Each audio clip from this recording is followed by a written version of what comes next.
Занимава се освен с актьорско майсторство, с разработката на фигурки, което се води артист, да те нарека, не знам как те нарека. Актьорски мечти някога били ли сте насочени към българската сцена или винаги те лечало към Холивуд или към... 3, 2, 1, давай! Ами съм към пътите, народе!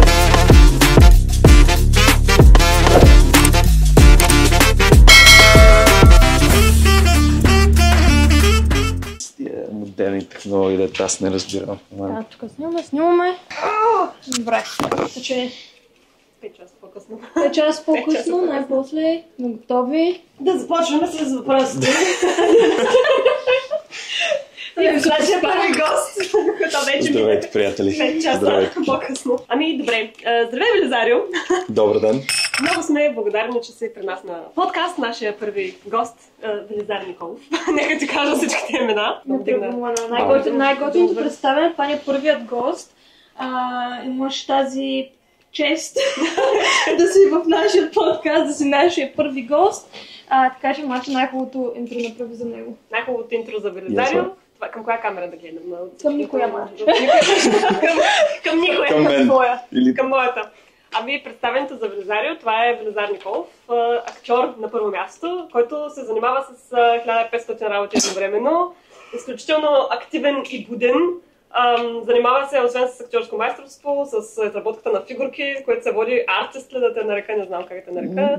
Занимава се с фитнес нон-стоп и това не е човек, който тренира само през лятото, целогодишно се тренира там. Занимава се с собствен бизнес, занимава се с две работи, занимава се как го прави това нещо, не знам как го прави, обаче някакси намира... Изкара го много, сякаш... Ама ти реално се занимаваш с тя работа. Опитвам се максимално, да. Супер зет и много ти благодаря. Да. За мен е абсолютно удоволствие. Нашия микрофон обаче. Там. Мен чудо го заснея ли това нещо, което казах? Не знам, че не си държиш микрофон, аз бих, че го взе. Айде, пак от началото. Велизарио, сега се предна изненадно. Добре. Работи ли микрофона? Това беше, да, работи, нищо не натискай. Добре. Ако не си чув готов, ще си без микрофон през телефон. Пропусваме да кажем, че също така живее в Лондон, в един от най-заетите градове на света. Така че благодарим, че отнемаме от времето и че си дошъл при нас. Да започнем с една бърза игра. Да, нека да започнем. За да подгреем настроението, се отпуснем заедно. Да, значи първата игра ще бъде, общо взето, задавам ти, не трябва много да мислиш, задавам ти 20 бързи въпросченца или ти трябва да се избереш кое по принцип за себе си предпочиташ. Готов ли си, Велизарио? Готов съм. Готов ли си, надъхана си? Добре. Бързо трябва да отговарям. Колкото първото, което ти идва реално, което ти идва на ума, което мислиш. Добре. Защото така ще е най-искрено. Добре. Готов. Кафе или чай, Велизарио? Кафе. Мръсни чорапи или мръсни гащи? Мръсни чорапи. План или спонтанност? Спонтанност. Не си много сигурен. Реалист или мечтател? Реалист. Каза. Стабилност или разнообразие? Разнообразие. Спомени или мечти? Мечти. Кино или театър? Театър. Филм или сериал? Филм. Лято или зима? Зима. Плаж или басейн? Плаж. Пица или паста? Паста. Тирамису или крем карамел? Тирамису. Ютуб или тикток? Ютуб. Палатки или хотел? Палатки. Рисуване или пеене? Рисуване. Йога или фитнес? Фитнес. Зеленчуци или плодове? Зеленчуци. Да слушаш или да говориш? Да слушам. Да учиш или да се учиш? Да се уча. Мария или Мария? Мария. Най-сигурният въпрос. Правилният. Ами, добре, това беше първата игра. Това беше доста по-сложно, отколкото предполагах. Изключително много се напрегна. Имаше някои, които просто ме поставиха в корнер. Сега... Аз не съм тук лична асистентка. Защото ти говориш предимно. Сега може би знаеш малко повече за себе си след този блиц. Между другото, да. Наистина. Доста е така просветляващо. Страхотно. Ами, искаш ли да разкажеш малко за себе си? Така, ние направим интро, но въпреки това, ако сме пропуснали нещо, сега имаш възможност да разкажеш малко за себе си и малко бекграунд, преди да започнем с in-depth въпросите. Добре. Ами, казвам се Велизар Николов. 20 плюс години съм. 20 плюс години съм. Така ще го направя. 20 плюс години съм. От България, естествено. И отидох да уча в Англия, отидох да се занимавам с актьорство. Завърших актьорство в Бормут, което е на плажа, има един от най-бруталните плажи в Англия, между другото. Повече са каменяци, но Бормут е хубав, така фин пясък. После се преместих в Лондон. Тук живея с годиницата си, с най-добрия си приятел. Работя 2 работи. Опитвам се да работя 3-та. Имам си хобита, ходя, тренирам. И разбира се, актьорството ми е скричката, която така ми държи сърцето будно от тази гледна точка. Добре, как избра точно Англия, когато реши да заминаваш? Имаш ли някоя друга държава, която си се замислял? Или точно се мисли ли за България, мисли ли за Америка? Или точно се спря на Англия? Америка беше доста далечна цел като цяло. Но Англия просто беше нещо като план Б. Първо беше Германия, защото учих немски език. С актьорско? Не с актьорско. Първо беше с право. Вау, разликата между актьорство и право е коренно различна, двата спектъра. Да. После трябва да разкажеш малко за това как направи транзишъна между двете. Със сигурност. Транзишъна между другото беше много по-прост, колкото звучи. Но първо реших се с право. И после когато, аз исках да уча европейско право. И затова си викам, много ще е готино така. Германия. Не, в Германия. Не. Да, първо си мислех в Германия, обаче после казах Англия, защото реално предпочитам да говоря английски. Тогава Англия беше в Европейския съюз, съответно, и можеше да се учи европейско право и беше окей, сега готин, сега ще завърша в Англия и после се върна в България или някъде другаде да практикувам и така нататък. И после Англия излезе от Европейския съюз и всичките мечти бяха съкрушени. И тогава вече реших да се занимавам с актьорство. Това ли те насочи към актьорското реално или ти си имал? Да, но беше много случайно. Ага. Така, само да кажа, ако очаквате някаква брутална история, как съм се събудил на 5 годишна възраст и съм прогледнал в артистите и в други... Аз това се очаквах. Не, беше много просто реално. Просто седях на плажа и се замислих и си казах, какво ли е да си актьор? На кой плаж, Велизаре? На Слънчака ли сте? Не знам дали беше на Слънчака, между бях с баща ми някъде, на някой плаж, в България, не се спомням къде, май на Приморско. Там ходим често. И просто казах, какво е да си актьор? И просто дойде някаква огромна мотивация и отворих си телефона и почнах да гугълвам разни неща, почнах да чета в някакви форуми, почнах да задавам въпроси. Аз бях от ние хора, където си на 17 години и пишеш някакъв коментар в Quora, ли се произнася на Quora, да. Пише някакъв коментар. Аз съм момче на 17 години и исках да питам, има ли се още надежда за мен да стана актьор? И виждам някакви рандом хора, които са от съвсем коренно различни от света.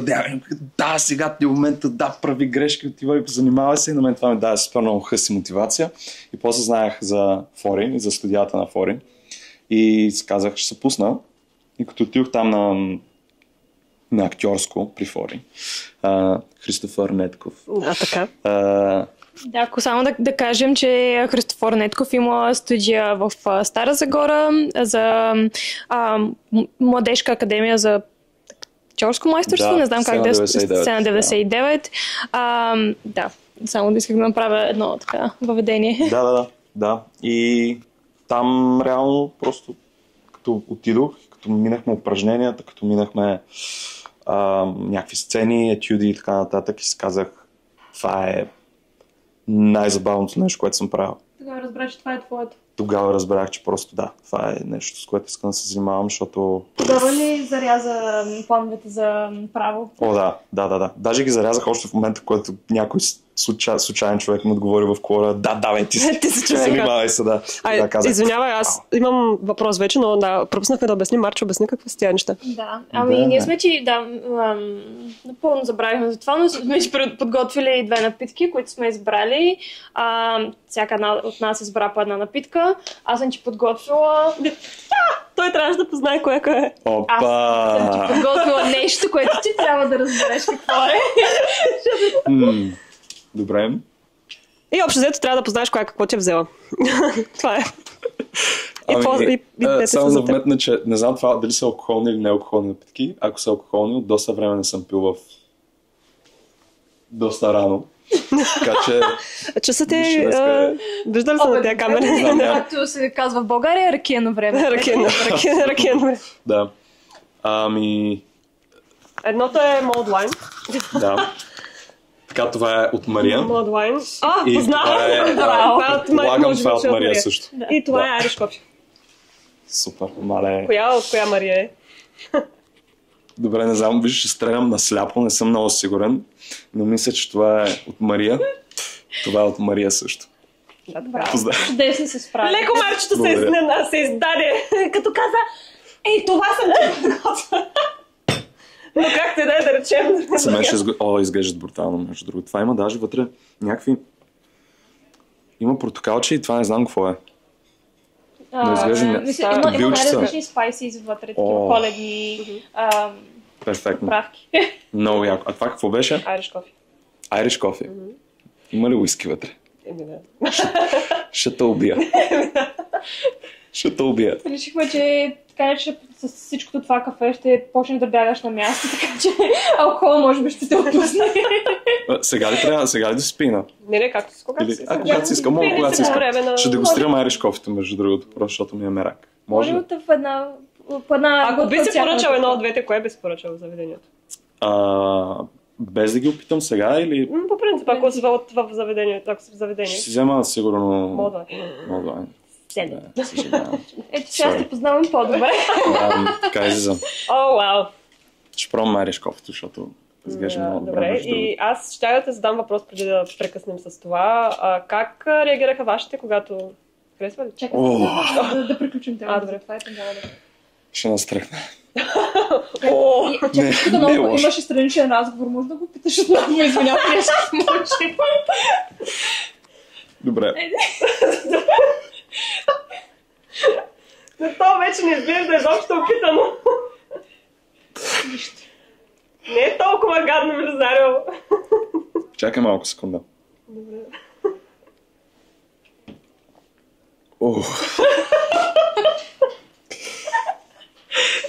Топец! Какво мислиш? Виж, трябва да бъда напълно честен. В принцип много мога да толерирам неприятни вкусове, но това е малко. Това е малко така. Ама този вкус. Да, виж, мога да го изпия, няма проблем. Добре. Като знак за благодарност, че си дошъл като гост, ние решихме да те натровим. Не е лошо. Не е лошо. Виж, пяната е много хубава, между другото. Искаш да Какво има пробваш? вкуса? Опиши ни. Просто представиш си сипала уиски в кафе. И си направила пяна отгоре. Не сеш ли го? между другото? Еспресо мартини обичаш ли? Да. Ама това не е като еспресо. обясни ми, Това не е... подобно е. Еспресо мартини Пробвай. не се прави с уиски. Не се прави с уиски, ма пак е алкохол с кафе. Да, моля. Какво имаш да кажеш по темата? Виж, нищо няма какво да кажа по темата. Добре, Няма нека проблем, но благодаря много, между другото. Виж, Важното е, че позна кое виж, това, което ще направя е, ще си пивам от това и после ще затапвам с винците. До третия въпрос си умрял. Добре, мога ли да се задам, да се продължа? Втората напитка. Втората напитка. Ами, това то беше... Аз знам, че това ще е...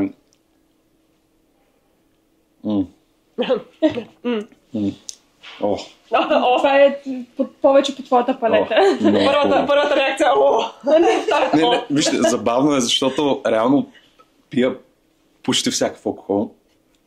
Уискито просто ми е така арч немесис от край време. Да не пробужда някакви други... Да. други личности в теб. Не. Защото съм го чувала за уиските, че когато хората пият уиски, коренно се променят. Докато са пияни, обясни. Доста неща в стомаха ми се промениха, когато бях пил, така че... Добре. Ако Няма това да се брои... навлизаме в подробности. Ние междувременно сме на кафе. Да. Ами, на здраве. На здраве. Благодаря много. Айде. И към Приятели. следващия ми въпрос, който ще бъде, понеже каза, че си искал да се занимаваш с право, казал си, след това си преминал към актьорското. Ами, вашите как реагираха? От един правист на ще ставам актьор. Защото аз мога да кажа, аз се занимавах, учила съм архитектура преди да реша да се занимавам с актьорско и беше малко шок, като казаха ми от архитектура. Внезапния... Искам актьорско и те, какво да правя? Хората подкрепиха ме, но малко беше Едно око ми играе. При мен реакцията ми беше доста по-така странна, бих казал, от страната на майка ми, защото баща ми винаги е бил по-така мечтател и винаги е бил да, ако си наумиш нещо, просто тръгвай и го прави, нали? Но също но бъди и с разума си, в този смисъл. Докато майка ми от друга страна каза да, С половиността. но реално благодарен съм безкрайно, защото в крайна сметка никой не се така. Никой не е скочил да те спира. Никой не е скачал, никой не е тръгнал да ме спира. И в крайна сметка просто да. Всички се съгласиха, аз показах колко много го искам. Супер много се надъхах и в крайна сметка просто те го приеха това нещо. А твоите актьорски мечти някога били ли са насочени към българската сцена или винаги те е влечало към Холивуд или към по-голямата сцена? Мале, ще кажа Холивуд, защото в момент, в който се надъхах и пренадъхах, си изкарах един А4 лист хартия и се написах The Road to Hollywood на него. И започнах да се надраскам всякакви планове, някакви университети в Америка и в Англия и в България, дори бях написал надпис там, бях написал някакви книги, които да чета, всякакви артикули и неща и си го бях надраскал това нещо. В момента си го пазя някъде под леглото. Не съм го гледал доста време. Но ми действаше като доста сериозен така фактор за мотивация и да ме тласка напред се стремил към чужбина. Да, винаги беше към... Аз смятам, че всички тръгваме с Холивуд. Да. Първата ти мисля, като дойде искам да ставам актьор и се едно в Холивуд. И после по пътя си се наместваш. Първото е винаги там. Имахме се, но отлича. Както в много други случаи. Това исках да коментирам за Vision Board, че е много интересно как повечето от нас наистина започваме с драсканици на лист. Нали, винаги се опитваме да изразим вътрешните си желания под някаква форма, нали, да направим план. Ние постоянно коментираме това с Мария, колко е важно да си направиш някакъв план и да започнеш някъде да си визуализираш крайната цел. Ще е много интересно след някоя друга година да си извадиш този лист, да си го погледнеш, ще видиш колко от нещата си постигнал. Да, определено и до някъде си правя. Зависимо от това колко много ме тласка една идея, но винаги имам така нещо като leg vision board. Не знам вие дали сте имали такива, предполагам все под някаква форма. Да, с реално vision board съм справила. В твое естество. Изваждам, спринтирам се разни снимки на някакви неща, които ме вълнуват и си ги слагам на една дъска. Реално да виждам точно на къде какво правя. Като детективите, като слагат по...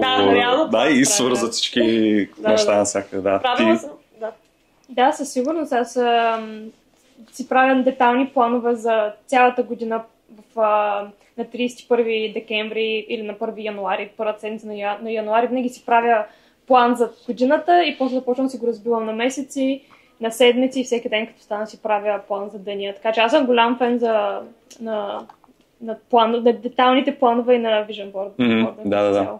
Хубаво е да го визуализираш по някакъв начин, защото иначе сякаш се губи.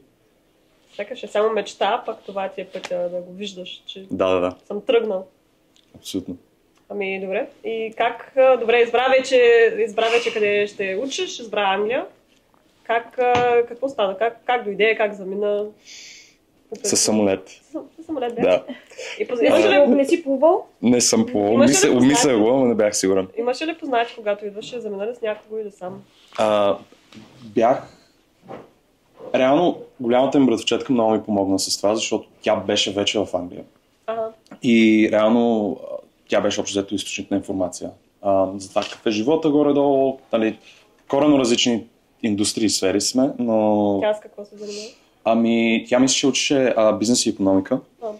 В смисъл коренно различни сфери, но доста така ми даде така поглед над нещата и аз съм идвал няколко пъти при нея реално да отсядам и с малката ми братовчетка ходихме, като бяхме на 18, мисля, че тогава беше първото голямо пътуване до Лондон на по-осъзната възраст.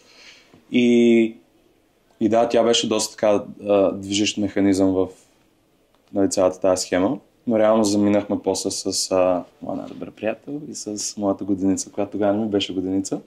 Но но заминахме но не ходихме на различни места. Той беше в Саутхемптън, тя беше в Колчестър, аз бях в Борнмут. Но после всички събрахме. А твоето семейство имаше ли някакви възражения за това, че заминаваш, че сте си далече от тях? Имаше ли някакъв такъв елемент? Не бих казал, не. Всъщност даже баща ми ме тласкаше, да каже, давай, нали, отивай, нали, прави каквото имаш да правиш, постигни каквото имаш да постигаш, пък после се върни. Нали, майка ми, тя си ме подкрепила в това нещо, каза да, нали, обаче, нали, при майките е много по-така емоционално, нали, и тя го прие доста нали, навътре. Ти си единствено дете? Да, именно. Аз съм единствено дете и просто... Маминко, не давай, къде отиваш? Много ще ми липсваш. Страхотен менталитет, да имаш такива родители, които, нали, не се опитват да те задушат с любовта си, нали, да не те пускат да напуснеш гнездото. Нали, много хора си мислят, че като напуснеш България, нали, няма, че заминаваш за винаги, никога повече няма да се върнеш.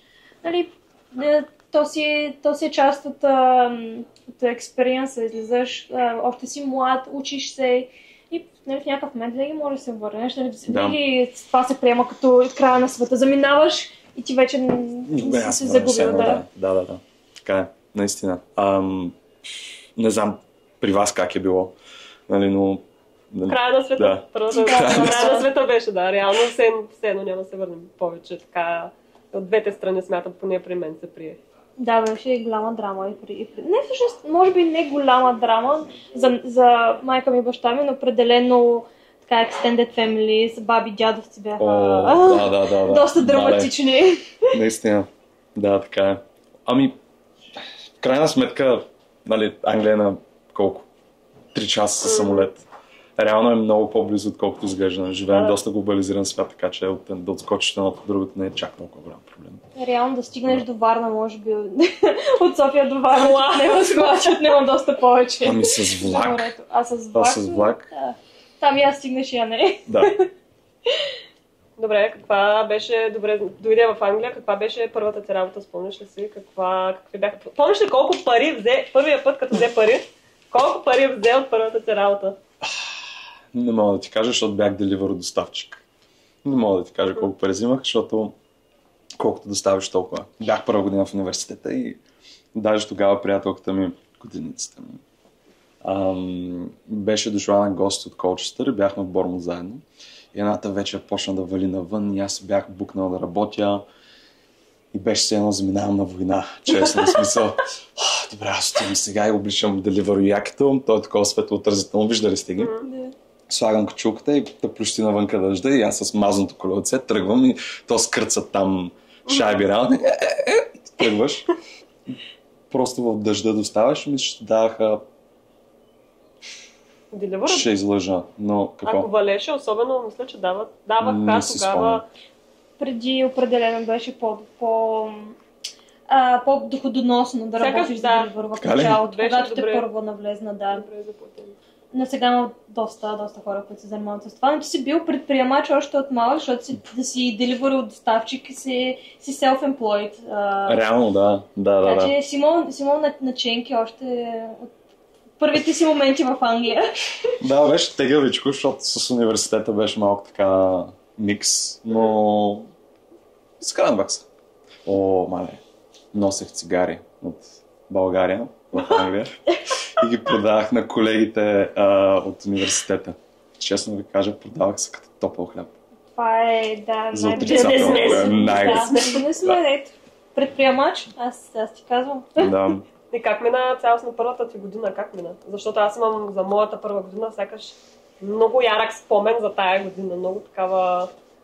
Не знам, ако мога да се разделям, нали знаеш, сякаш в живота имаш някакви етапи, които ги разделяш. И аз първата ми година в Англия беше един етап, който се едно почна нещо.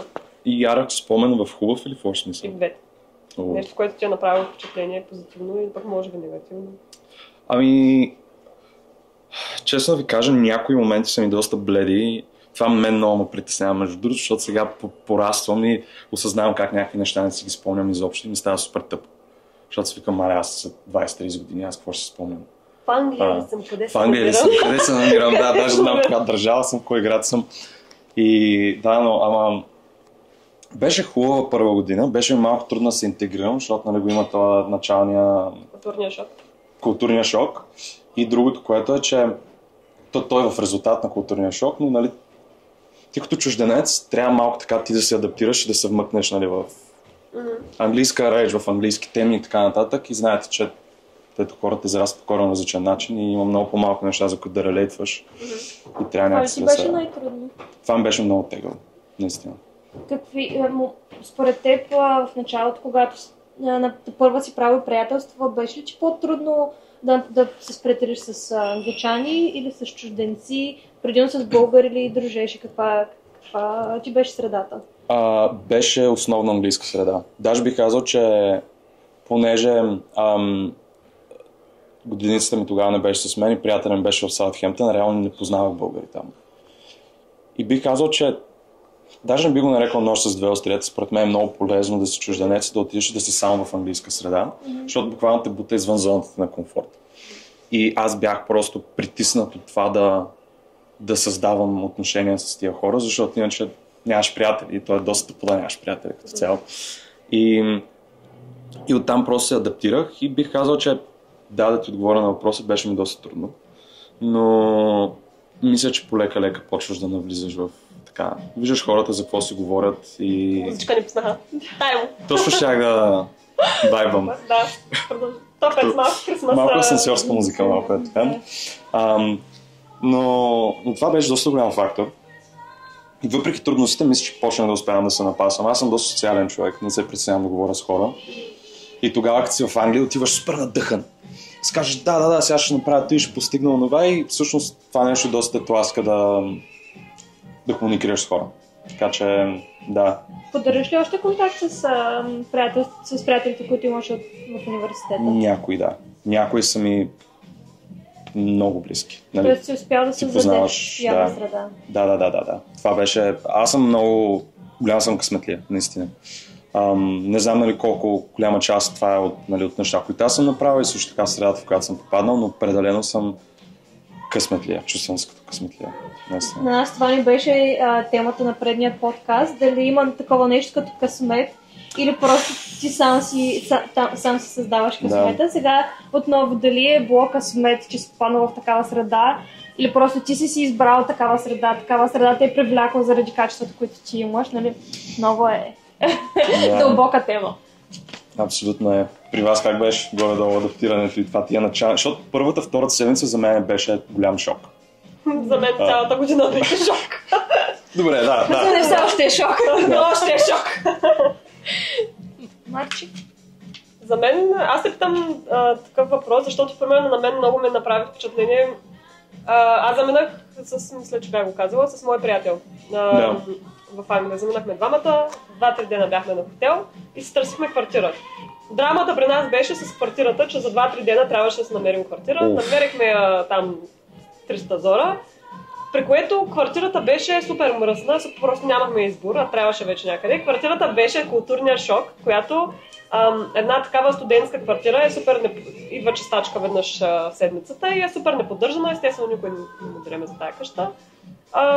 Никой не чисти, влизаме и бях казала на Мария. Примерно, хазяина ни показва цялата къща и отваря хладилника да видим. В хладилника едни замразени кървави меса, което е текло от кръвта или там от попа по хладилника. И аз съм в шок, викам, майко, къде попада, като така да си ходя. И това, примерно, за мен беше наистина някаква такава история, която много ми се е набила в главата и после трябваше просто за една година, естествено, да се адаптирам, да живея в тази къща и някак си накрая... В крайна сметка не искате се в тази квартира, така? Другите опции, този човек имаше примерно 5 къщи, те другите опции бяха по-зле. И тази беше, смятай, най-добре и за една година ние още тепърва почнахме университета, университета ми беше приоритет и си казахме къде ще търсим други сега в момента, нямаме и кой знае какви пари. И финансово това беше къщата, която отговаряше за нас и така се случи. И една година останахме там и все едно разликата между това как се чувствах като отидохме и като се изнасях е огромна. Все едно това стана мой дом накрая. така се адаптираш, което е много странно Става на човека част. как се адаптира от Да. Просто свикваш с това, нали? А като социална среда? Като социална среда ние просто в самата къща или... Какво ти беше първото впечатление и първи експириенс? За мен лично аз по-скоро бонднах не с конкретно англичани, по-скоро чужденци, не българи, а чужденци от Европа специално и не само. Някак си, особено от страни като Полша, страни някак менталитета, който беше близък до нас. Да. Но в същото време все едно можеш да релейтнеш това, че и аз съм чужденец и аз минавам през същия стръгъл, който и ти. Точно това е, че... Но не съм от твоята държава, че да си лафим само на български. Трябва да се оправяме на английски, което и това малко те вкарва в... Може би с така релейтне. Моят експеримент беше почти същия и ние имахме... Аз имах големи проблеми с квартирата. Аз ще го взема, защото не съм сигурна дали се чува от музиката нещо. Също имах големи проблеми и премеждия с квартирата и то точно около тази квартира направих доста запознанства и доста приятелства, които може би ми донесаха едни от най-хубавите години в Англия. Отново с чужденци, предимно може би релейтнах повече отново с близките националности около България, като румънци, сърби и така нататък, но също така и хора, които са от Middle East и дори от африкански държави, нали, особено от Северна Африка, държави като Марокко, като Египет, дори имах доста приятелки от Кения. Супер. Определено беше по-интернационален вайб като цяло и беше много забавно. Ние също подобна история, живяхме в супер мизерна квартира 6 месеца, живяхме заедно с още 30 вида животински вида в къщата. Беше изключително пократително. Това чувство е ужасно, наистина. Да, никога не знаеш зад ъгъла какъв нов вид ще срещнеш. Дали някои не се считат за изчезнали видове все още, нали, да. Просто е част от експириенса, но бонднахме с квартирантите заради това. Ние живяхме 4 човека в една къща. И да, имахме доста готини парчета. Това е. Да, първата година винаги е свързана с парчета, да. Фрешърс годините, там където и всички напред-назад, тук клуб, ония ден клуб. Няма почивка, смисъл през седмицата. Да. Вие много ли ходихте на клубове, между другото, първата година? Защото аз, примерно, ходих, но бях много по-така резервиран. Някакси не ходих 1, 2, 3 вечери подред, като някои хора. И не може да го издържа по някаква причина. И е малко тъпо. При мен предимно финансово нямаше как да се случат нещата. Определено, да. Това да ходя 2-3 вечери подред. Може би една вечер в седмицата, 2 макс. Предимно с pre-drinks в къщи. се започва да не харчиш много пари в клубове. При мен по-скоро помня, че Лезарио се разигра. По-скоро помня... Irish Whiskey. Irish Whiskey-то хваната. Директно. При мен по-скоро аз помня пък някакви истории с партията. Не знам, аз работих намерих се работа в едно заведение. Мисля, че след заведението се събирахме колегите. И там пак хубавото беше, че бяха от всякакви националности. От Намибия имаше едно момиче, имаше от Латвия, имаше от всякъде бяхме се събрали и много рандъм компанията се станахме много близки. И просто се събирахме да пием след работа по дискотеки. По-скоро ходили сме, не като не сме ходили, но не е така наистина редовно, защото нямахме пари. И по-скоро помня точно заради това, че бяхме фрешърс и Доминос тогава бяха правили, не знам, може би теб те е хванало това, не знам в момента дали го правят, бяха правили, дават безплатни пици, ама такива малки пици. И да заребят всички фрешърс и помня, ние половин Ковантри сме наредени на опашка, 5 км тая опашка, да се вземем безплатната пица. Или е била 1 паунд или нещо и ти отиваш там и аз казвам, тази пица, аз тогава супер вредно, естествено съм се хранила, примерно ям 2 такива пици за деня. Супер, въобще и си казвам, супер, спестих пари от ядене днес, имам 2 безплатни пици на Доминос. Ама чаках 3 часа на опашка. Ама чаках 3 часа на опашка и после съм на работа. Да. И такива истории някакви. Исках да те питам, кое ти беше най-шокиращата разлика в културата в Англия? като сравняваш, като те първо, нали, беше дошъл, какво най-много те фрапира? Това, че хората ходят с шибани обувки вкъщи. Да. Не мога да го разбера. Наистина не мога. Мисля, не ме интересува дали имаш паркет, не ме интересува дали имаш мукет. А те имат мукет. Те имат мукет По-зле. и влизаш с обувки. В смисъл, как? Защо? А в университета на теб, особено че в актьорски университет, правиха ли англичаните? Примерно седнал си така на стола и по едно време гледам нещо с лафим и англичаните примерно се качат краката на това Мале, с обувките. И аз първоначално стоя и гледам, викам, мале на белия футойл. Лошо ми е. Обаче те хич не време. Също. Не, наистина, тия мисли са минали през главата 300 000 пъти и още не го разбирам. Буквално по-миналата седмица събирахме, нали, вкъщи с едни приятели. Аз винаги им казвам, нали, повече, които са дали вкъщи, знаят, че трябва да се Събуй се. Да. Но имаше едно момче, което не беше идвало доста време. Тръгва да влиза напред с обувките и аз му казвам, оп, чакай, нали така. Нали, ако може да ги свалиш, той после като се тръгва шипата, нали, това вие ли го имате това полиси, така да се събувате обувките вкъщи? И аз казах, ами не по принцип от България, ако си ходиш с чехли или с чорапи или босов ваз, за да не правиш мизерия. И той каза, ами да, ако имаш мукет го разбирам, ама примерно, ама ако имаш паркет, нали, то лесно се чисти някакви такива неща, ама аз съм... Събуй се. Моля, събуй се, лесно. Не беше добър аргумент, да. Но да, това беше... Не мога да го разбера. Наистина. Това е. За вас кое е било най-така... Аз винаги давам пример с кранчето. Тъпото кранче. Не мога. Кранчето в банята с топлата и студената вода, където ти на едното изгаряш, вече с кожата ти пада, на другото е... И ръчичката е така. Да, е така на едното, на другото, на студеното, на топлото. Да. И да, това е начин. Не знам, аз единственото нещо, за което ми хрумва в момента е това, че всички се редят на опашка. Нали? Той е хубав шок, но в България си свикнал да си юруш навсякъде, нали, да се буташ, докато тук хората дори се редят на тротуара, за да си хванат такси, нали. Не са просто всяка има опашки, на мен това ми беше доста шокиращо. Да, макар че понякога е доста таков, че навсякъде има опашки. Не можеш юруш да се премъкнеш някъде, ама да. Да, то си е плюсове и минуси навсякъде. А за теб, като се замисляш как ти протича деня в Англия и с какво се различава от нещата, които си правил в България, как ти протичат деня, когато си в България? В момента? Да, в момента. Ами, в момента, заради прекрасния introduction, който Мария ми даде, съм доста разпилян. В хубавия смисъл разпилян, нали? Имам part-time работа, имам full-time работа. Понеделник до петък обикновено си работя фултайм работата и вечерта намирам време за парттайм часовете си. Боядисвам фигурки.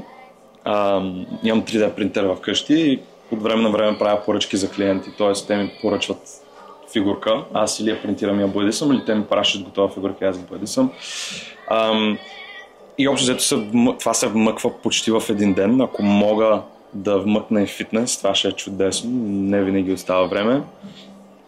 И вечер обикновено се готви за следващия ден, за да може да се има храна. Так трябва да започна ставане, оправяне сутринта, или ходене в офиса или работа от вкъщи, което зависи от работата. После обедна почивка, ако съм от вкъщи, тренирам. Ако не съм от вкъщи, ям. После... Какво ядеш? Нещо сготвено от теб или купено? Ако мога, ако съм си изготвил на предната вечер, но ме е домързяло, да, иначе се дават пари навънка, а пък навънка нещата са така, малко, скъпички.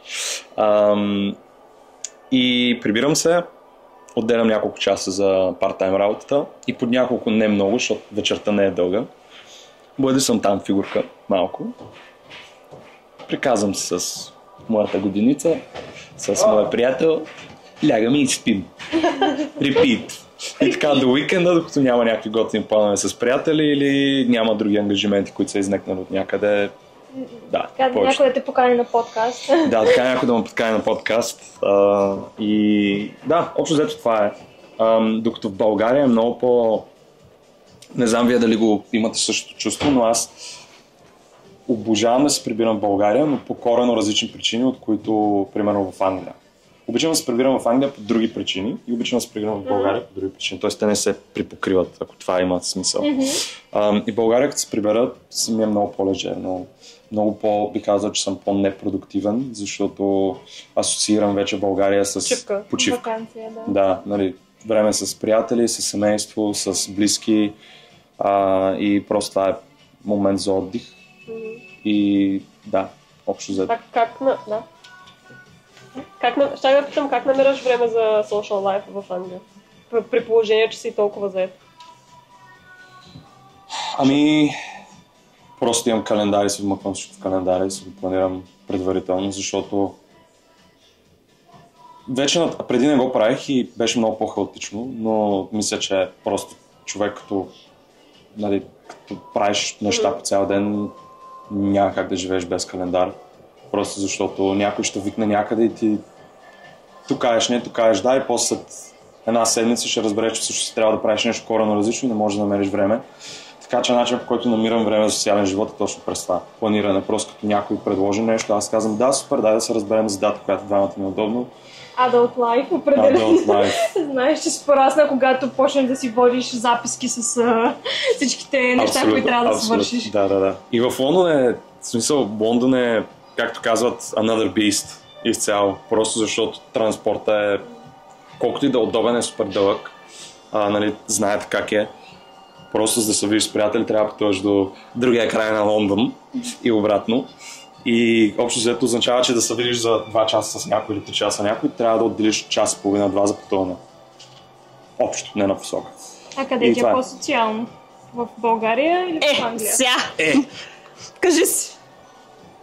Аз мислех, че ще кажеш България, защото на мен не знам. Бих се съгласил, че е България, да. Ама зависи... България. Ама България е по-социално с приятели, с семейство, докато тук е по-социално с всякакви други хора. България... Това е много интересно. България не са намъквам в някакви непознати среди да се запознавам с хора, защото знам, че там се познавам хора. И за какво ме е да ходя да се бутам. Кажи си историята от днес, от като идваше в автобуса. Много хубава история. Идвах насам и спирам на Бейкър Стрит. Някакъв човек седи ме пита, извинявай, може да ми кажеш къде е Northbound Bakerloo линията? И аз почвам да се оглеждам, навсякъде пише Southbound Bakerloo и почвам да се чудя и всъщност почвам да се прекарам с този пич. Той се оказа, че е някакъв соло травелър от Америка, от Мисисипи. Идва и ще посещава Лондон, Барселона, Рим и Амстердам. И двамата се прекарахме едни много готини 10 минутки в обикаляне на метрото, в което аз трябваше да му покажа на къде трябва да тръгне, по положение, че живея тук вече от не знам колко години. Му казвам, ами тут и метро по принцип не би трябвало да е толкова сложно. И почвам да търся и да му обяснявам. И не можахме да го намерим в крайна сметка. Аз казах, пич, много съжалявам. Нали? Аз по принцип съм на Нордърн линията, аз не пътувам по Бейкър, така че това е моето извинение. И намерихме един друг човек, който така го опъти. Аз му казах, отиди с него, нали, извинявай, нали, че можах да помогна. А между време на мен ми казва, Марийка, малко ще закъснея 15 минути, той с какво се занимавал? Реално си стървах автобуса, затова закъснях. В крайна сметка този човек как... крайна сметка този човек нищо се оправи, но точно това казвах, че ако не бях на подкаста днеска, примерно бях на случайно някъде на Бейкър Стрит, сигурно щях да му кажа, човек, айде да ходим да пием някаква бира или да го разведа. Защото ще е супер готин. Замислете се, някакъв соло травелър е дошъл и ти искаш да направиш преживяването готино. И да кажеш, виж, тук в Англия също е готино. Така, не е само в Америка готино и някакви такива неща. Да, което и за мен по-скоро тук някой може да се отпусне за някакво такова преживяване, отколкото в България. Поне аз не бих, ако съм в България, не бих помогнала, но нямаше сега да ида с този човек да пием по нещо. Именно. Докато реално тук веднага си мислиш, този човек ще е много готино за него, да има някакъв такъв експириенс с мен, който идвам с него да ходим да пием Гинес. Примерно. Едно Гинесче. Топ. Много.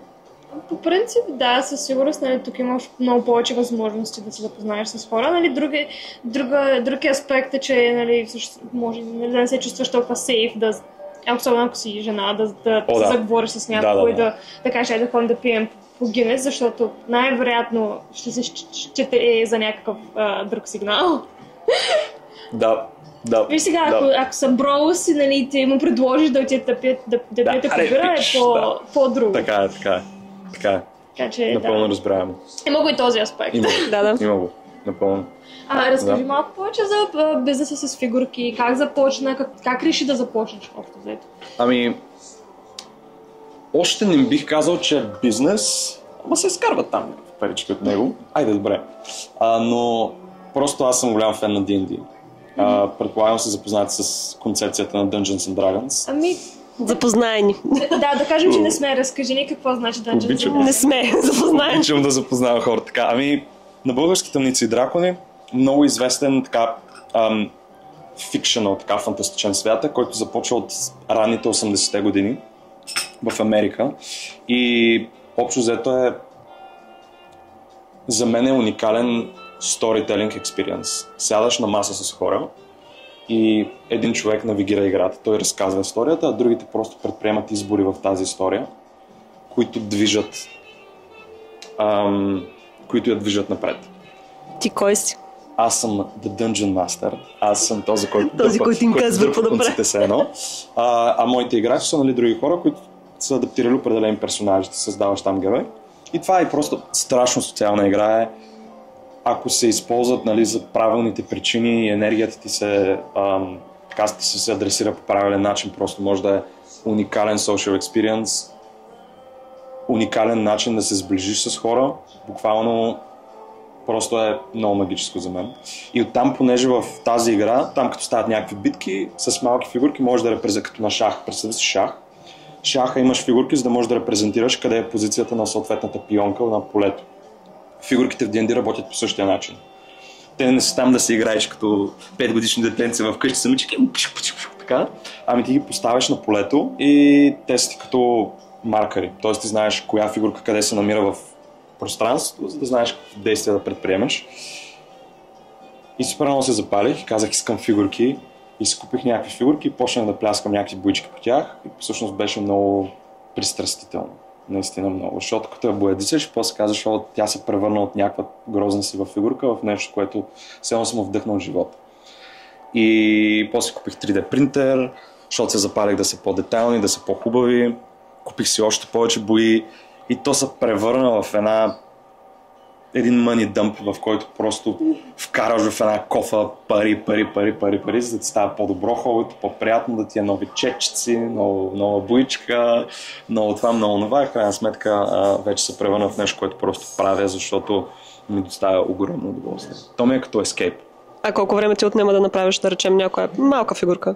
От точка А до точка Б, т.е. от принтиране до обработка, до боядисване, до финален продукт, бих казал. Няма да включвам часовете за принтиране, защото не е честно, но бих казал, може би, на един добър стандарт боядисване 5 часа до 6 часа за една фигурка, която е толкова. Колко време отнема от принтирането? В зависимост от големината, но минимум може да бъде... Ако фигурката е колкото микрофона? Ако фигурката е колкото микрофона, може би 5 часа до 6 часа, нещо такова. В зависимост от детайлите също. Аз представям този принтер във вашата стая и Аня е в стаята, принтера 5 часа. Не, тя ме е забранила. Издава ли някакъв звук този принтер? В смисъл, много шумен или може да го толерираш? Ама съквартината му пречи. Вечер като спи и аз като съм го пукнал вечер. Това са квартиранта. Много е досаден. Shout-out. Абсолютно. Shout-out на моя съквартирант. Просто аз го пускам вечер, защото през деня мога да работя над нещата, докато вечер аз нямам контрол на принтера. По-добре да се принтира вечерта и сутринта се пусна нещо в фурната, пуйката да се пече там, сутринта ставаш и я вадиш. Да. Нещо е такова да се представете. И вечер като бръмчи, той сутринта идва и ме се кара. А сам ли си правиш дизайна на фигурките? Не, бих искал, но не. Не мога вече и това да се уча, защото е супер много. Там трябва да работиш с блендери, с други така 3D програми, за да ги дизайнваш фигурките и там е вече много работа. Тоест в някакъв бъдещ момент сте... Ще видим, да. Може би. Как се казва? Как могат да намерят хората? Кажи един social media handle. Social media handle е Last Paint Drop, долна черта студио. Ние ще ги сложим. Да, Последната капчица се казва. Това в Instagram, в TikTok? Навсякъде. В Instagram, в TikTok, в Threads, в Facebook. Основно съм в TikTok и в Instagram, но там просто си споделям. То ми е като... Представете си като портфолио. В смисъл, аз там си качвам work in progress, там си качвам финални неща, качвам някакви рилчета, които... Аз вече бъдисам доста време, че съм събрал така...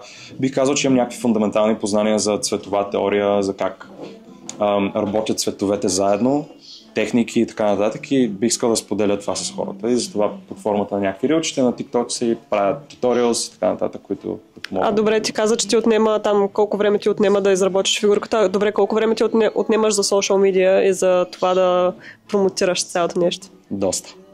Кое ти отнема това повече или се препокрива? 100% отнема повече, просто защото е много хамология. В смисъл, няма никакъв начин да се автоматизира. Единственият автоматизиран процес ти е принтера. Всичко останало е на ръка. Буквално. Там чепкаш да почистиш фигурката, после да я боядисаш, да подбереш цветове. Това отнема супер много време, но социалните медии има страхотни social media менеджери, които ползвам, с които се скеджулвам така. Правя си шаблони на постове и си ги предушинвам и седмицата. И винаги гледам да имам достатъчно материал за поне 2 седмици напред, за да не изоставям, защото като изоставям, после става много трудно, защото трябва да имаш някакви нови идеи за видеа, трябва постоянно да мислиш какво да правиш и това отнема супер много време. Затова гледам така на... Как се случват нещата, когато отидеш в България? Ти каза, че там ти е по-скоро холидей време. Затова гледам да имам 2 седмици на адванс, за да мога като се прибера в България и те да се постват нещата. Аз почти не ги пипам, защото толкова автоматизирано всичко става така. И в България гледам да си се кефя, докато постовете си излизат, и единството, което трябва да правя, да отговарям на коментари и някакви такива неща. Да. Добре, аз искам само да направим 3 секундна пауза. Може ли да дадеш тази възгласа? Да. Помислех, че пиш пауза ще правим. Тази или тази? Тази голямата, че тук прилягвам на това подкаст вече. Моля, ти си изпи кафето, пини от моето, сбие да заспиш и по средата седнала и така. Някой иска ли ариш уиски между другото? Дай да го питам, дай, ще ме изнервиш сега като го нахействам. Добре, айде кажи ми. Между другото, 5-6 глътка вече не е... Майко, Марчук теб. Мамо! Вау, о!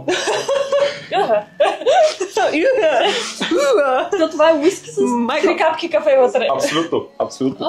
Само си направил фейсик. Аз съжалявам. Някаква. Настръкна лошо ми. Има и такова. Има и стръкче канела. Той продължава да открива някакви неща. Чашата на тайните.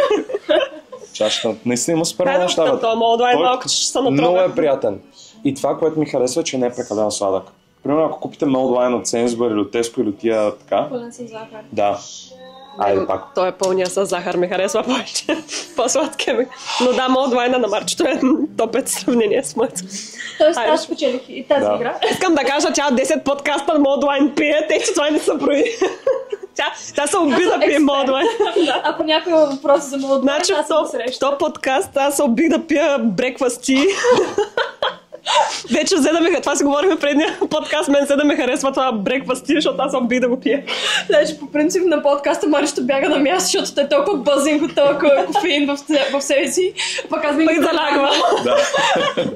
Вече след 2 чаши. Ама обикновено сутрин ли го правите? Сутрин тя плюща. Не, зависи. Правили сме. За първи път сега се броя преди 12.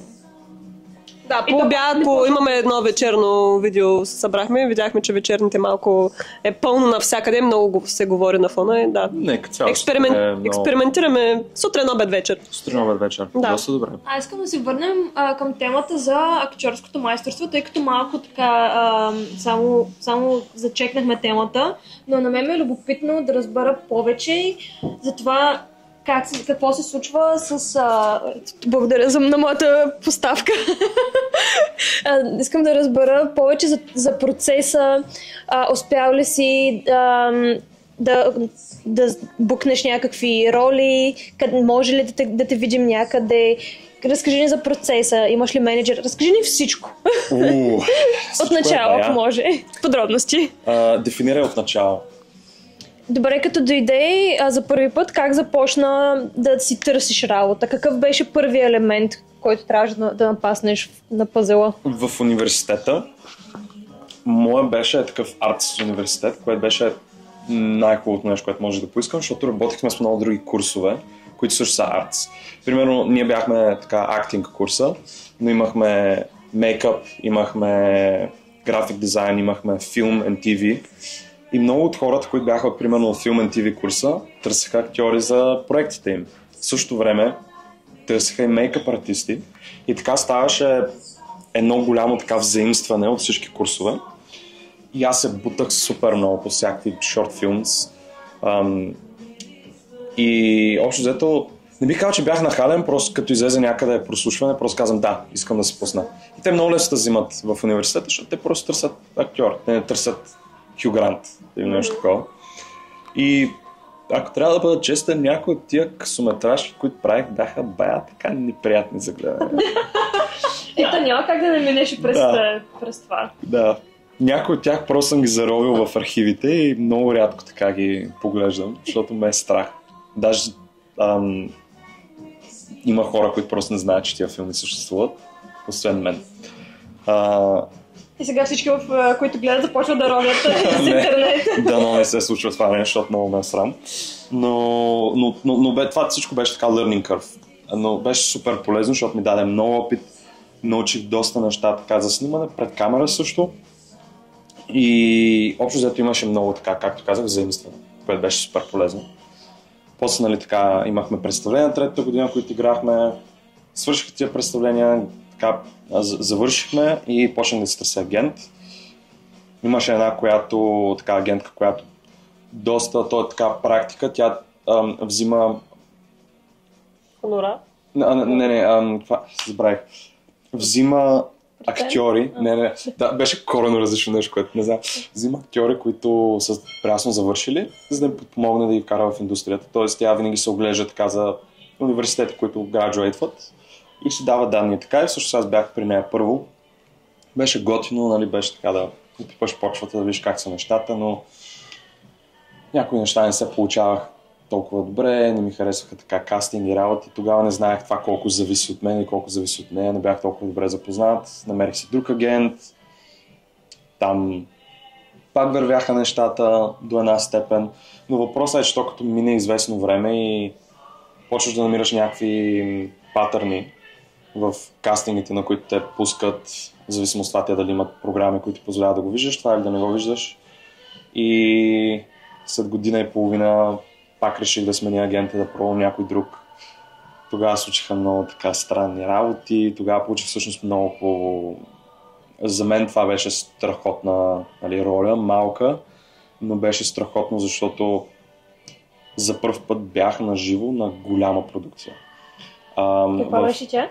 Каза се We Were the Lucky Ones и е писана по истински случай, по една книга, която, за съжаление, забравих името на авторката, но е за Втората световна война и за едно семейство, което е разделено по време на Втората световна война в различни концентрационни лагери и така. И всъщност това е едно от малкото семейство, които след края на Втората световна се събират отново и всички са оцелели, следователно за това нещо. Така че една всъщност сърцераздирателна история за едно семейство, което е разцепено и всъщност пак се събира. Но също показва и, нали, ужасните неща, които са случили през това време. А ти каква роля игра? Бях от ужасните хора. Беше малка роличка, беше на немски и всъщност бях късметлив, защото ми беше с главния актьор, с един от главните актьори на сериала. Сериала е официално по Hulu, но го давате по Disney Plus в момента. И аз съм в 6-ти епизод и всъщност имам една кратка сцена. А тази сцена имаш кредити в IMDb? Имам кредити в IMDb. Имам кредити в IMDb. Кажи. Да, похвалвам се. Доста е готин като цяло. И беше страхотно, защото виждаш огромния бюджет, с който тия хора работят. Просто е главата те експлодира, някакви кранове висят, светлини от всякъде, някакви огнища, гърмежи. Всичко е толкова реалистично. И реално самата сцена беше как нацистите отиват и изкарат всички хора от къщите им, от домовете и започват да ги разпращат и ги филтрират към концентрационни лагери.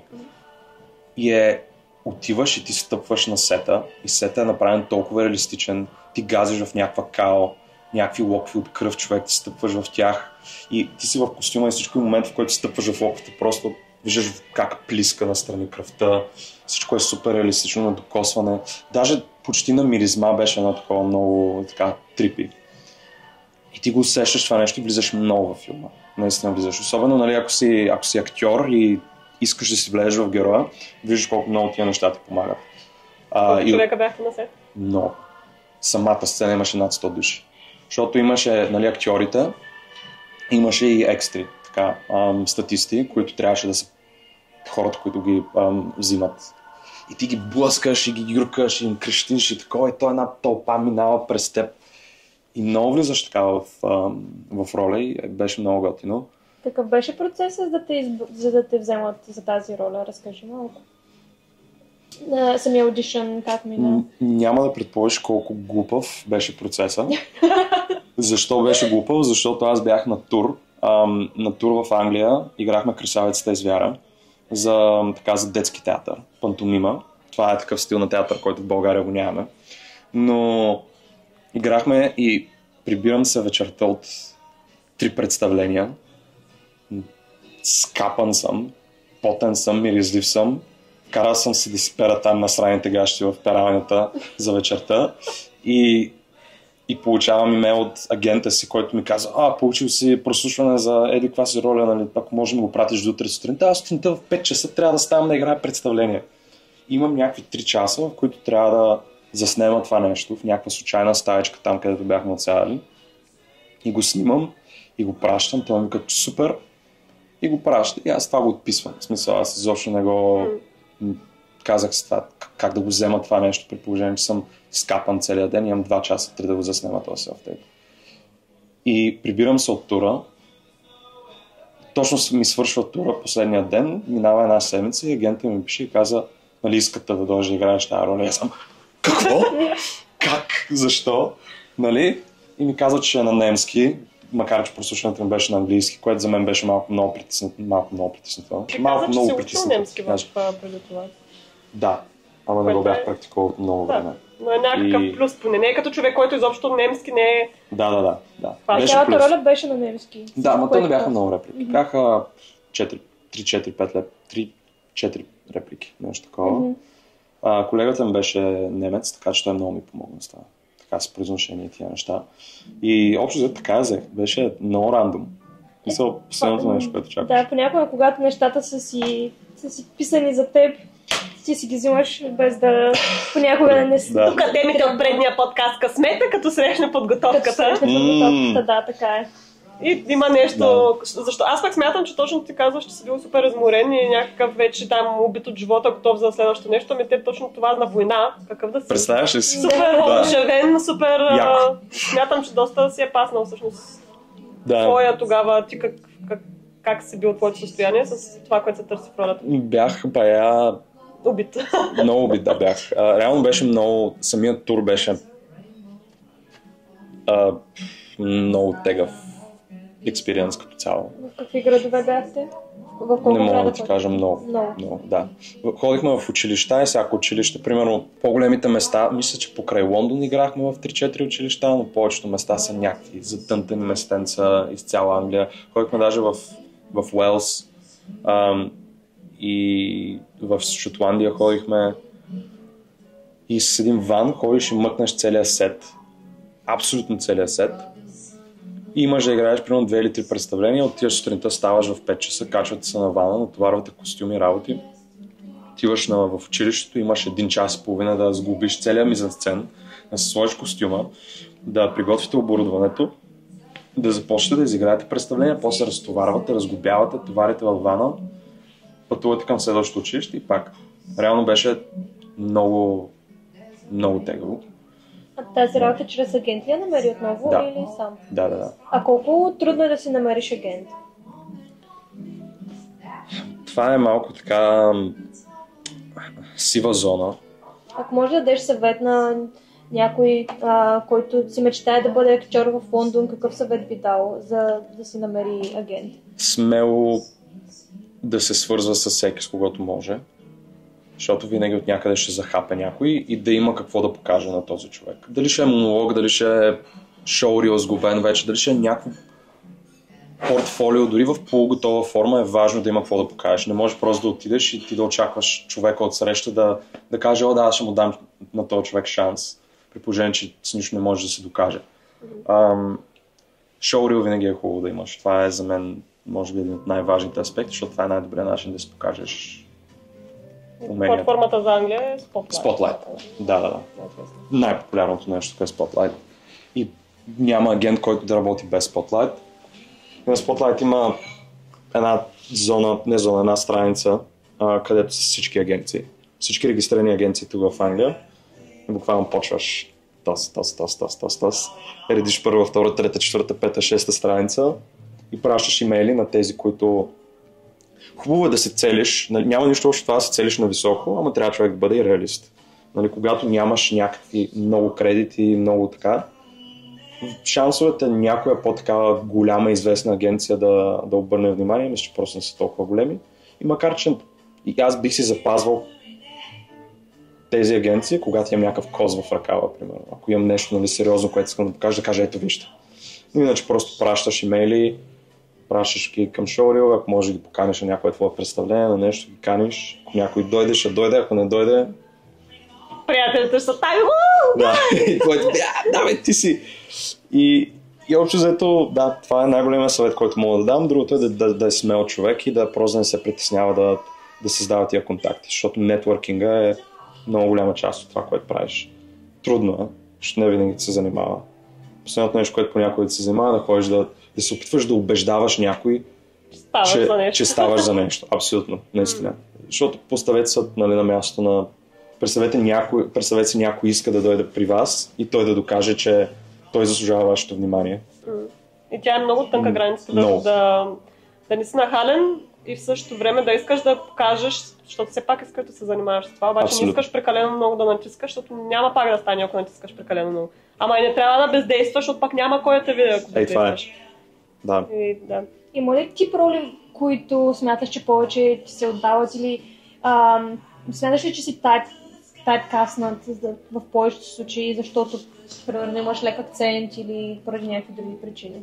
Определено бих казал, че имам тайпкаст. Какъв е той? Източноевропеец. Да. В момент, в който чуя, че можеш да говориш на акцент, който да не е британски, т.е. да е по-така, източноевропейски акцент, общо взето влизаш в този тайпкаст моментално. Не казвам, че това те вкарва в точна рамка и не можеш да излезеш извън тази рамка. Абсолютно можеш. Просто това е начин, по който работи индустрията и това нещо е доста трудно да се промени. Иначе има нещо лошо в това, но понякога някои актьори може да се чувстват по-потиснати от това, че нямат тия опции. Но реално на всичко може да се работи, включително над акцент, над всякакви други аспекти.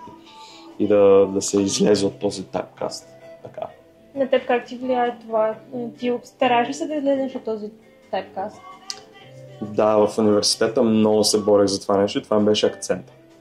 Буквално имах много стандартен български акцент, което няма нищо лошо, но исках да съм малко по-гъвкав и просто много се борех да направя така стандартен английски. И бих казал, че вече на този етап го мога на ниво, на което вече хората им е трудно да разпознават, че съм от България или от която и да е източноевропейска страна. Даже понякога и за моя изненада, някои хора даже, това е последното нещо, което предполагат, по-скоро се чудят от коя част на Англия съм, защото имам сравнително изчистен акцент. И понякога даже няма логика да е толкова изчистен, защото дори примерно пош говорят по определен начин, докато аз правя някакъв стандартен английски, вмъквам някакви разни работи там, които са някакви наченки на други акценти и хората седят да се чуят и викат, То пак сега и той. какъв е той? Какво прави? От село ли е, не е ли от село? Такива неща. И да, това е. Но ролите, които аз най-много харесвам и към които най-съм привлечен, са на злодеи.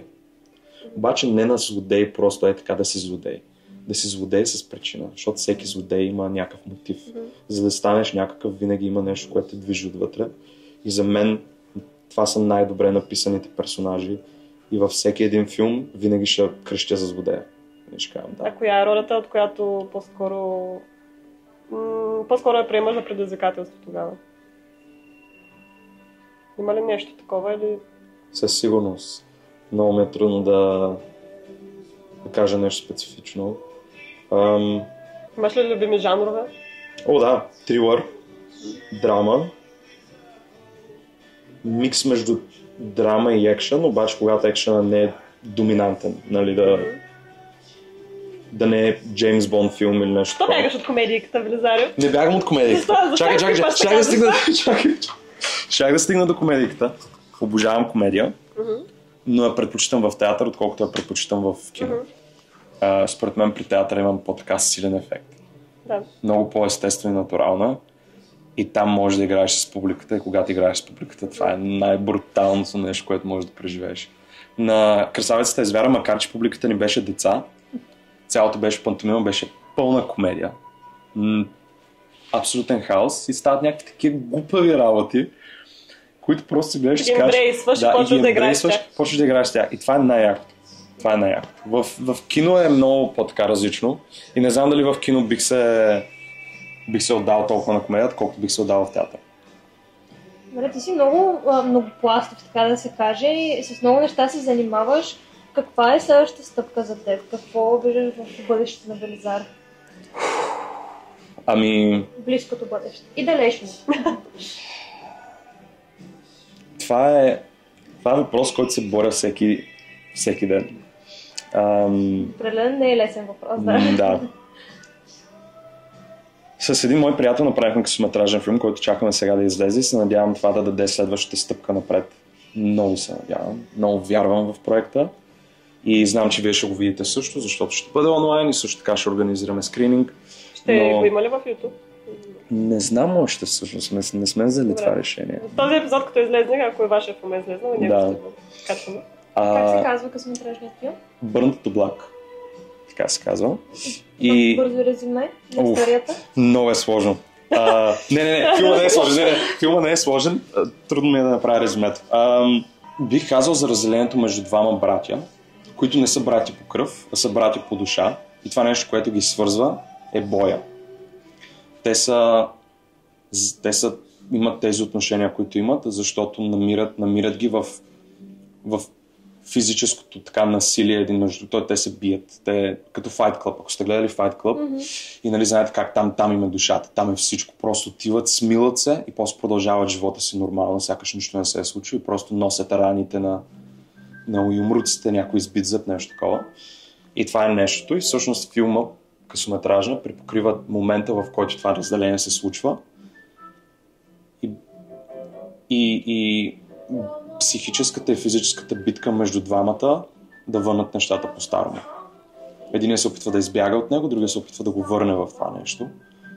Но всъщност двамата накрая стигат до една реализация, която е окей за двама, но е леко с отворен край, който е по-така интерпретация на публиката. Това звучи много интересно, нямам търпение да излезне, определено ще го гледаме и ако в момента, в който излезне този епизод на подкаста, ако вашият късометражен филм е излезнал вече, ще бъде в описанието на това видео. Това ще е невероятно. Да, т.е. така да разбираме, че твоята бъдеща насока е по-скоро към акторското майсторство. До една степен, да. Но аз също бих искал да има и стабилност, така че и в така леко и в бизнес ориентирана гледна точка. Ако мога да направя двете да работят заедно, това ще е най-доброто нещо, което може да се случи. Но на този етап, както казах, късометражен филм се надявам да е стъпка напред, защото нещата бяха малко така на пауза за известно време. Иначе сега си действам по другите си неща, които не са свързани с актьорството, които се надявам, ако се получат, да ми подпомогнат и за актьорство и за всичко останало. Ако това действа, ако това ти отговаря на въпроса. Определено да. Благодаря. Аз как само да питам, ти понеже си голям фен, това пак малко назад се връщам рандом, макар че сега трябва да приключваме, да. Понеже си голям фен на Междузвездни войни, реакцията. Аз съм човек. Какво ще стане, ако те извикат за Междузвездни войни? Там съм. Там съм. Това интересно ли е? Този жанр, примерно, хваща ли ти? О, да, sci-fi обожавам. Също това не знам, защо не го казах. Да, не знам, просто ми дойде на ума. Обожавам sci-fi, да. Със сигурност би се познала, ако дори, в смисъл, ако не е за Междузвездни войни, ако е в тази насока. Определено. Като злодей или като херо? Като злодей. Аз съм човека. Но зависи, ако е Star Wars и ако е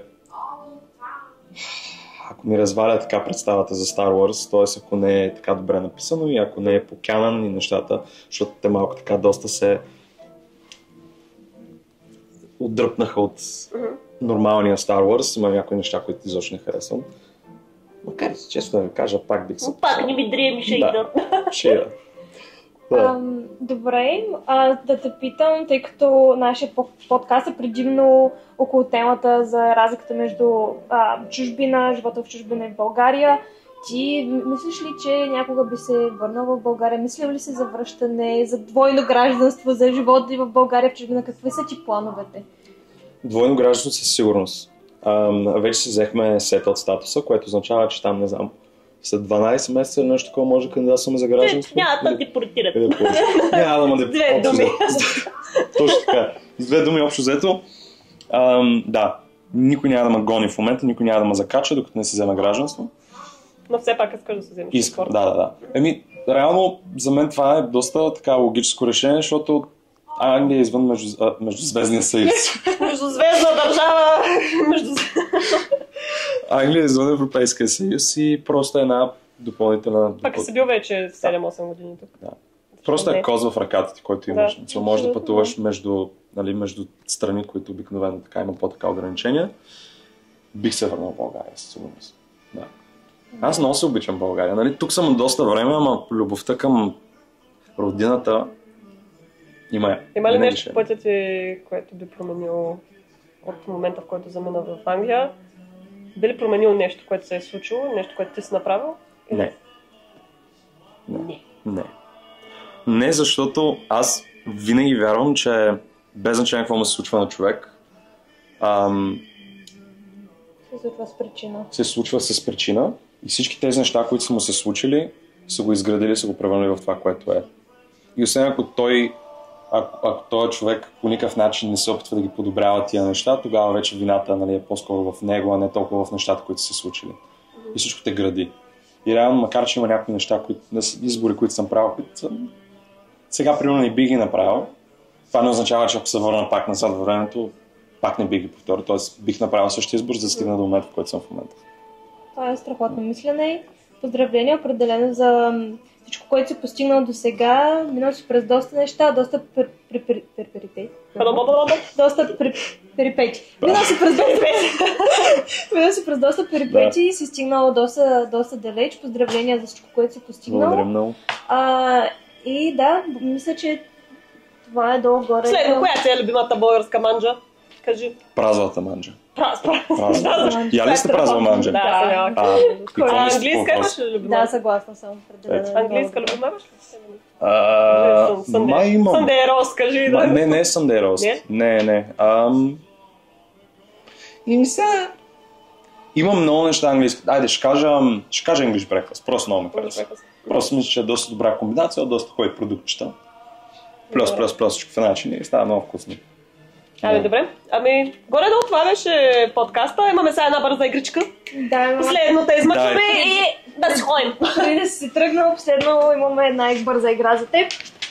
Която в тази игра ще играеш с Марчето. Един също друг, вземете си... Аз съм много компетитив, да знаеш. Вземете си пистолетите. Не ми надничай в записките тук, докато... Аз съм толкова сляпа, че и от това разстояние... Добре, чакай, искам да се намеря, извадих си тук телефона да намеря... Виселка бахти, не сме почнали още. Искам да се намеря хронометъра, защото ще ми трябва... Какво значи компетитив? Че ще ме пръскаш без никакъв ремонт? Не се пръскай ти като говеда. Когато загубя, не съм много спортсмен. С кафето. Айриш кофето е само. Значи, правилата на играта са, имате по най-бързия начин, задавам ви пак някакъв въпрос и искам по най-бързия начин да ми отговорите. Ще дам пример, един след друг сте. Някои хора след мен няма да нагонят още. Например, искам да ми зададеш, например, почваме с Велизар и аз казвам, искам да ми кажеш 3 марки кафета. И ти по най-бързия начин трябва да ми кажеш 3 марки кафета. После Мария. И аз засечам време. Вие няма да се пръскате всеки път, да не се окъпите тук, докато приключим 10 въпроса.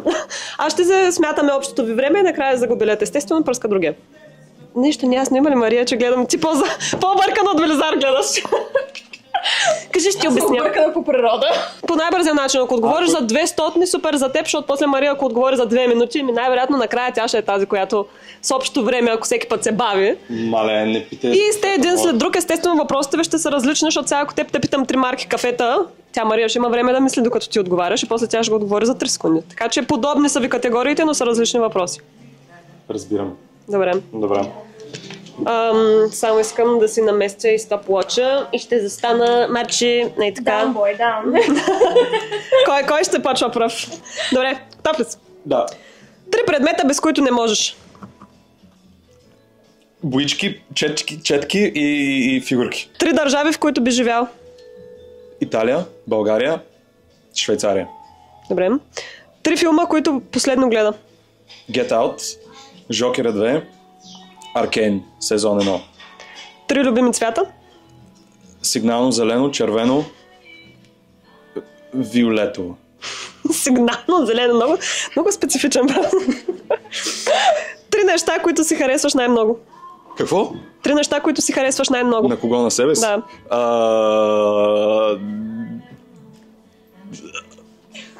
Косата. Час и половина стана, няма проблем. Давай! Мисля, че гласа ми не е лош. И... Малко по-колки бъди, давай. Добре, и... че мога да дигам стол от лежанка. Обери бата. 3 актьори, с които би искал да снимаш във филм. Хю Грант, Мачо Маконахи, Гари Олдман. Добре. 3 породи кучета. Немска овчарка, Голден ретривър, лабрадор. Лабрадор? Това е много интересно. Като love doors. Добре. 3 планети. Марс, Юпитер, Сатурн. Добре. 3 БГ марки вода. Банкя, Горна баня,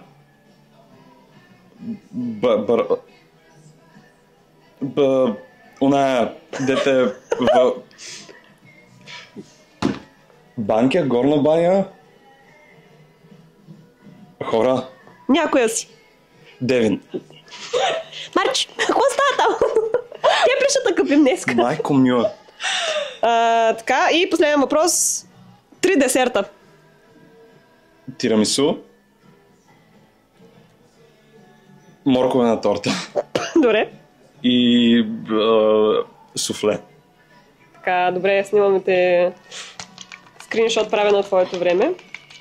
И почваме с въпросите на Марчето. Дай микрофона. Категории. Малко са тегави. Така, Марчо, готова ли си? Напрежението там. Добре. 3 марки коли, които ти харесват. BMW, Audi и Жигула. Марчето тя дава, тя е към петите. Той мисли там, косата ли се харесва, зъбите ли се харесва, Марчето давам. Трабанче. Така, добре. 3 животни, които би гледала вкъщи. Куче, котка, зайка. Гледай какво става. Имена, които ти харесват. Мария, Ивана, Гергана. Първото е много баяст. Само да кажа. Най-хубавото име, според мен. Така, добре. 3 вида растения.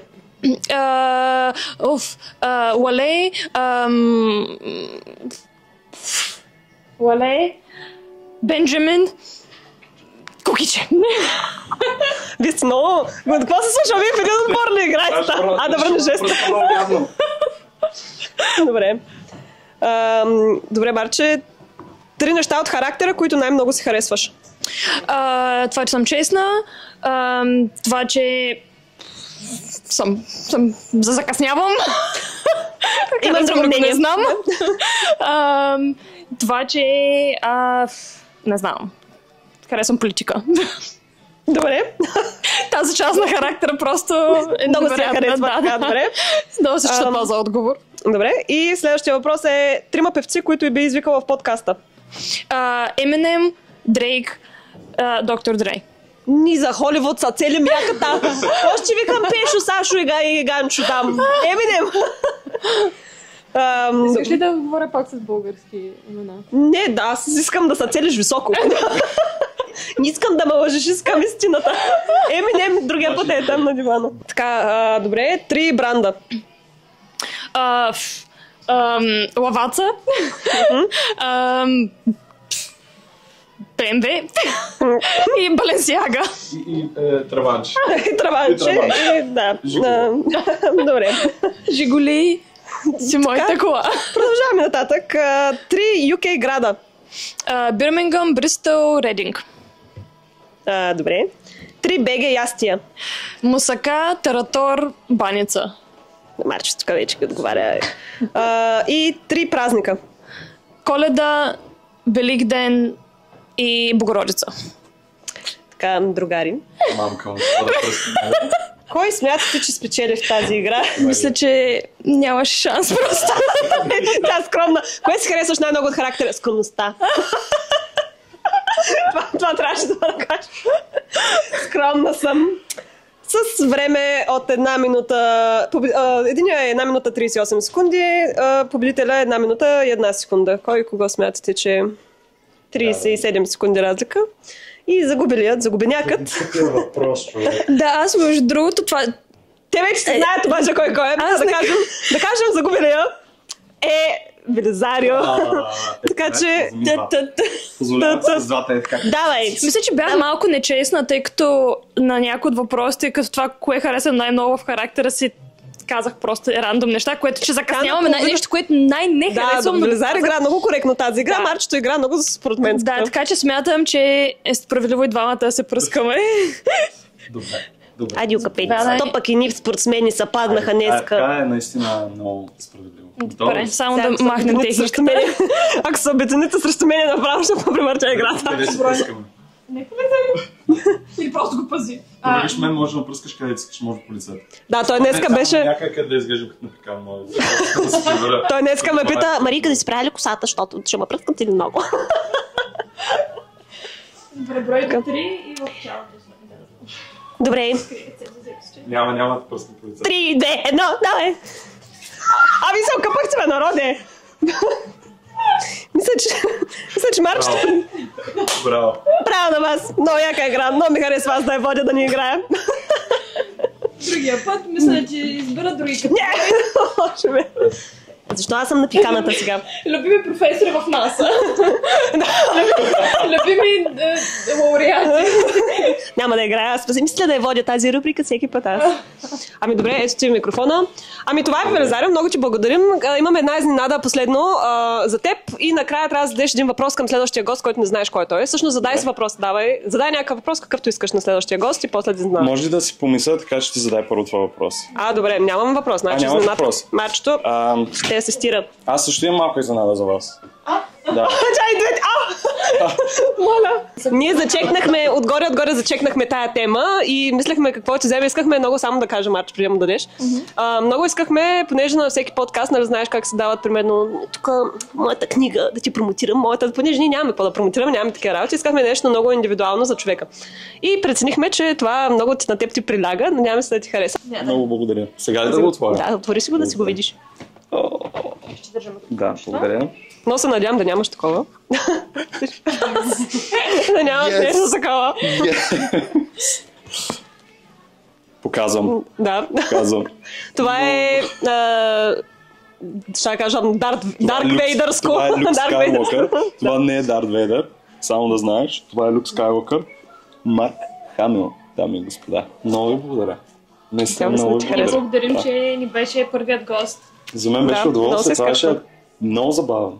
Беше страхотно. Беше много забавно.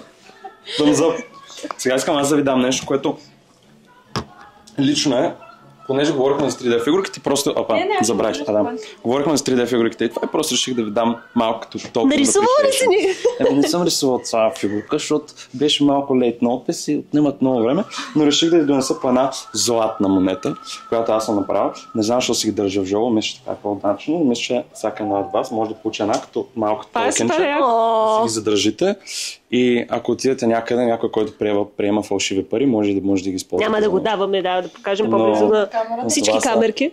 Не знам светлината ли там ще го види, но обикновено ако е на по-така светлина, може да се види, че е по-така Сякаш е леко по-мръсно злато. Марч, това ще ме фокусира, не? Фокусираме. Това е уникално, на мен супер много. И това си го правил. Това колко време ти отне да го направиш това? Да си го задържите. Колко време ти отне да го направиш това? Това беше конкретно доста бързо. Да. Направих много такива и си имам вкъщи и по специални поводи понякога така обичам да давам на хората. Това е супер Това готино. напомня на Властелина на пръстените. Не знам какъв герой е, но да, аз съм огромен фен на Властелина. Супер. Топ. Значи това е монетата за Уникален теб. подарък, много благодарим. За нищо. Много готин влизали. Да, ето така вече може да пипнете труда. Така да го докоснете. Коментираме да сложим пак хендъла на социалните мрежи. Да. Last Paint Drop Studio, дами и господа. Last Paint Drop Studio. Следвайте, коментирайте. И задай си въпроса към следващия човек. Какъвто и да е въпрос. Какъвто и да е, не знаеш кой е следващия гост. Свързан с темата за каквото желаеш, и... каквото желаеш. Каквото желая. Може да е философско, може да не е, просто да го питаш нещо. Да е забавен, може да е как си. Може. Сега съм темтет между трол и нещо сериозно. Ами, какво най-много, какво събитие или каква случка или преживяване или нещо, което случка, най-много е променило черта в теб, която винаги си искал да поправиш, но не си имал възможността да го направиш преди. Това мисля, че е доста. Много ти ги уби. Ама е труден. Да. Така че да. Страхотно. Ако трябва да го направя по-симпл, каква черта в теб се е променила, която винаги си искал да промениш в резултат на някакво събитие от живота ти, но не си имал възможността преди да я промениш. Това не знам как го направи по-просто. Много философски. Да. Изобщо беше много просто. философски въпрос. Мисля, че следващия гост ще е много щастлив. Следващия гост, да, мисля, че ще му стане лошо. Ами, добре, мерси, Велизар. Много благодарим благодаря. и до всичко хубаво и до нови срещи. Благодаря. Айде, довиждане. мерси много да правиш, ще припадне. Много ви благодаря, наистина. Да, много благодарим. Беше За подаръка. топец. Много беше забавно. Да, пазете си го.